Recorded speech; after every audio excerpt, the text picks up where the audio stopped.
Hello friends, welcome to Pebbles.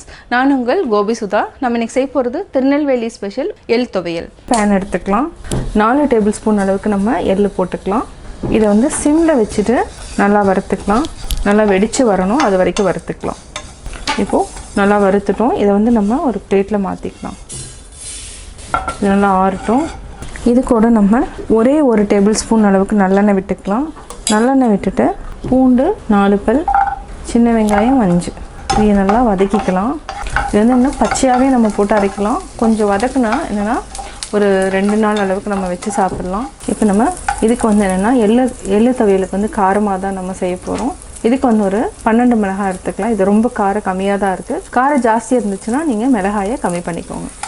இது கூட புளியும் நம்ம சேர்த்துக்கலாம். புளி சின்ன நெல்லிக்காய் அளவுக்கு எடுத்துக்கலாம். இதையும் எண்ணெயிலேயே நல்லா வதக்கிக்கலாம். ஆஃப் பண்ணிக்கலாம். ஆஃப் பண்ணிவிட்டு தேங்காய் ஆட் பண்ணிக்கலாம்.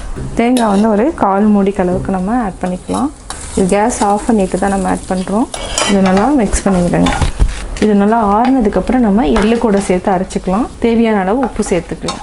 இந்த மாதிரி துவையல் செய்கிறப்ப என்ன ஆகுனா நம்ம எண்ணெயிலேயே கொஞ்சம் வதக்கிறதுனால சீக்கிரமாக கெட்டு போகாது. இது வந்து நீங்கள் பச்சையாக அரைச்சிங்கன்னா எள்ளு துவையல் வந்து அதாவது ஒரு நாள் மட்டும்தான் யூஸ் பண்ண முடியும்.